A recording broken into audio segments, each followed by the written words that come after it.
So hey guys, welcome back to my channel. कैसे हैं आप लोग? आई होप अच्छे होंगे, और अच्छे ना भी हों तो कोई फ़र्क नहीं पड़ता है क्योंकि दुनिया ऐसे ही चलती है। ठीक है, चलिए फिर क्वेश्चन देखते हैं। अभी अभी जो बीपीएससी ने जो एग्ज़ाम लिया था 17 बीपीएससी का, तो उसका आंसर की उन्होंने रिलीज़ किया है। और देखिए इसमें क्या कुछ चेंजेज हुए हैं। सबसे पहले तो आपको बता दूं कि जिस चीज़ के लिए लड़ाई हो रही थी कि हम लोगों के साथ नाइंसाफ़ी हो रही है, तो वो वाकई में हो गई। क्योंकि 4 जनवरी को जिनका पेपर हुआ है उनके पेपर से 3 क्वेश्चन को डिलीट किया गया है। और 3 क्वेश्चन को डिलीट करने के बाद ये कहा गया है कि सबको उसका मार्क्स मिलेगा। 3 क्वेश्चंस डिलीट होने का मतलब समझ रहे हैं कि आप 12 क्वेश्चंस का जो नेगेटिव मार्किंग था वो उन लोगों का मैनेज हो जाएगा उससे, और 3 नंबर वो आगे भी हो गए।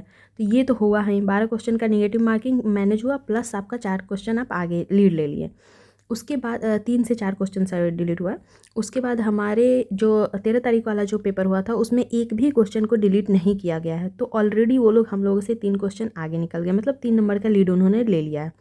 दूसरा क्वेश्चन आइए देखते हैं कि क्या क्या हम लोगों के और मार्क्स कैसे कैसे कम हुए हैं। ये देखिए, मलिक कफ़ूर को काफ़र, देखिए मलिक काफ़र लिखा हुआ है इसमें। 1000 दिनारी के नाम से भी जाना जाता है, और इसे किसने ख़रीदा था? तो मुझे लगता है कि सबने अलाउद्दीन खिलजी ही लगाया होगा। हालांकि कहीं किसी किसी किताब में एग्जैक्ट में तो नुसरत खान दिया रहता है, तो ठीक है चलिए मानती हूँ कि मैं नुसरत खान इन्होंने सही आंसर दिया है। बहुत सारे बच्चों ने सही लगाया भी होगा, बट मैंने अलाउद्दीन खिलजी ही लगाया था, तो मेरा तो ये गलत हो गया। क्वेश्चन ये देखिए, बिहार के सकल घरेलू उत्पाद जीडीपी में कृषि का योगदान पूछ रहा है।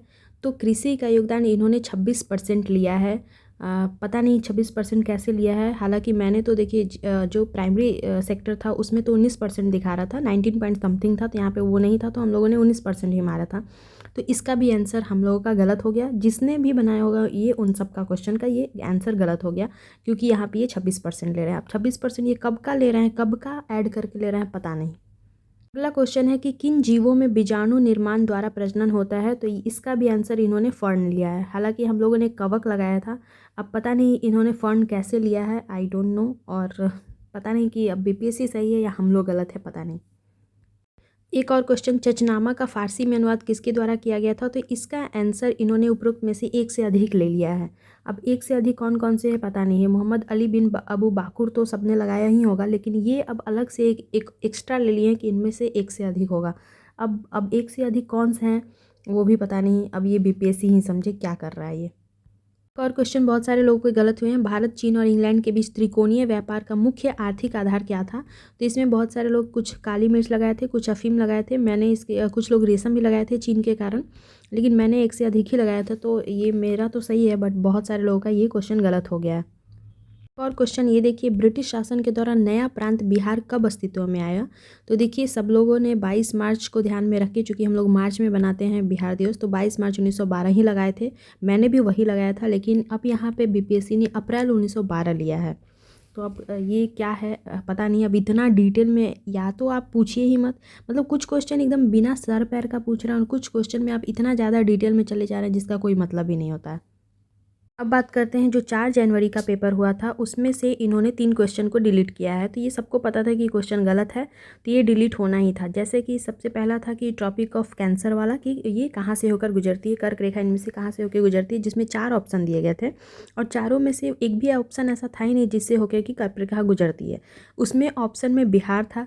चूँकि 2000 में बिहार और झारखंड अलग हो गए हैं, तो जो ट्रॉपिक ऑफ कैंसर जिस रास्ते से होकर गुजरती थी वो वाला पार्ट झारखंड में चला गया है, इस वजह से वो मतलब ऑप्शन में नहीं था। लेकिन देखिए इन्होंने क्या लिखा हुआ है, इनका सेंटेंस पढ़िए कि before 2000 AD tropic of cancer pass through Bihar, now it is through Jharkhand. मतलब इनका कहने का मतलब है कि 2000 से पहले जो ट्रॉपिक ऑफ कैंसर था, जो कर्क रेखा थी, वो बिहार से जाती थी, लेकिन अब वो झारखंड से जाने लगी है। मतलब इसका क्या मतलब बनता है भाई, कि कर्क रेखा कोई इंसान है क्या, कि वो अपना रास्ता बदल ली है?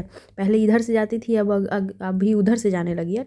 ये बोलिए ना कि अब डिवाइड होने के कारण वो वाला पार्ट वहाँ चला गया, इस वजह से वो नहीं जाती है, अब बिहार में वो नहीं आती है। मतलब बिहार में अब वो कर्क रेखा बिहार के थ्रू पास नहीं करती है। तो मतलब क्या सेंटेंस तो आप सही से लिखते हैं, मतलब अजीब अजीब टाइप से इन्होंने सेंटेंस का अरेंजमेंट तक इन्होंने सही नहीं किया, और ये बताते हैं कि हम लोग नॉन सीरियस हैं। मतलब इतना बड़ा एग्ज़ाम था, इतने बड़ी एग्ज़ाम को इन्होंने इतना ज़्यादा ख़राब करके रख दिया है, लेवल घटिया कर दिया है इन्होंने। उसके बाद एक और क्वेश्चन इन्होंने डिलीट किया, 79 नंबर क्वेश्चन है, जो कि इसमें बता रहा है कि there is no snowfall in Uttar Pradesh after the separation of Uttarakhand. मतलब उत्तराखंड का अलग होने के बाद यूपी से यूपी में स्नोफॉल नहीं हुआ। अरे ऐसा नहीं होता, यूपी में स्नोफॉल नहीं हुआ है, मतलब वो वाला जो पार्ट था अब उत्तराखंड में पड़ता है, इस वजह से यहाँ मतलब वहाँ जो स्नोफॉल है वो उत्तराखंड में होती है।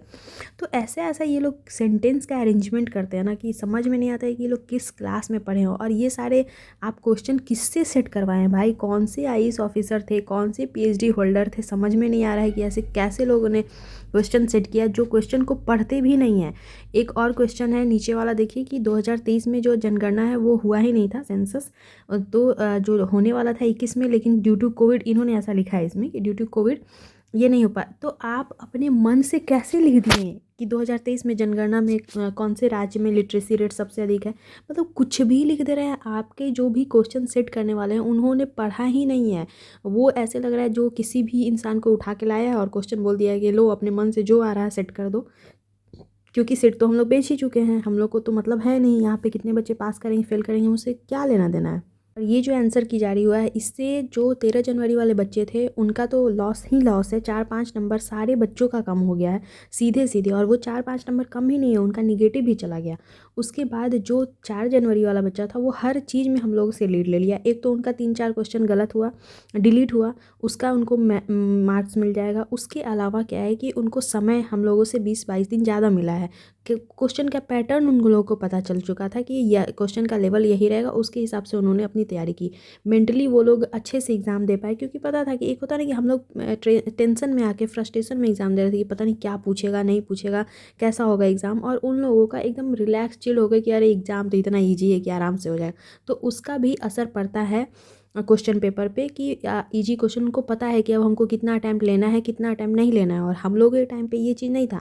13 दिसंबर को जैसे एक बार में अगर आप पेपर देखिएगा तो लगेगा कि यार ये क्वेश्चन तो बहुत आसान है, चलो अटैम्प्ट अच्छा खासा ले, और उस चक्कर में बहुत सारे इजी क्वेश्चन गलत हो गए जिसको छोड़ देना चाहिए था बच्चों को, लेकिन वहाँ पे क्वेश्चन पे अटैम्प्ट हम लोगों ने ले लिया, जिससे कि हमारा निगेटिव मार्किंग बहुत ज़्यादा हो गया। तो जब किसी चीज़ की आप तुरंत दोबारा आप एग्ज़ाम देने जाते हैं तो वो सारी चीज़ भी स्ट्रैटेजी आप अपने मन में बैठा के जाते हैं कि जो क्वेश्चन नहीं आएगा वो कितना भी आसान रहे, अब हम उसको नहीं छूना है, क्योंकि पता चल गया लोगों को कि लेवल यही रहने वाला। तो उसके अकॉर्डिंग उन्होंने सोचा कि चलो मेरा ये सेफ़ स्कोर है, अब हमको इतना ही में लेके आना है अपना नंबर। तो इन सारी चीज़ों का भी इफ़ेक्ट पड़ेगा रिज़ल्ट पे। अब देखना ये है कि कट ऑफ क्या जाता है फाइनली। जो बीपीएससी ने अभी अपना आंसर की जारी किया है, इसमें अभी बहुत सारे क्वेश्चन पे जो भी डाउट है वो आप डाल सकते हैं अपना आपत्ति के साथ, और उसके बाद देखना है कि कट ऑफ वो क्या लेता है। उसके बाद ही जैसे कट ऑफ जारी होगा उसके बाद ही पता चलेगा कि इसमें कितने सीरियस स्टूडेंट गए हैं और कितने नॉन सीरियस स्टूडेंट गए हैं, ये तो वो कट ऑफ ही बताएगा। तो जो भी, लेकिन इतना तो मैं कह सकती हूँ, जो भी बीपीएससी के सिर्फ सीरियस स्टूडेंट थे, जो कोर बीपीएससी के स्टूडेंट थे, वो लोग इससे कट ऑफ से बहुत ज़्यादा नीचे चले गए हैं। क्योंकि वन लाइनर जहाँ तक होता है ना, बीपीएससी वाले बच्चे नहीं पढ़ते वन लाइनर, और जो भी 67, 68, 69 का पेपर दिए हैं तो उनके बाद से उन्होंने अपना पैटर्न भी चेंज कर लिया था। तो चलिए मिलते हैं नेक्स्ट वीडियो में। Till then bye bye. Channel पे पहली बार आए हैं तो सब्सक्राइब कर दे, पुराने सब्सक्राइब है तो लाइक कर दे।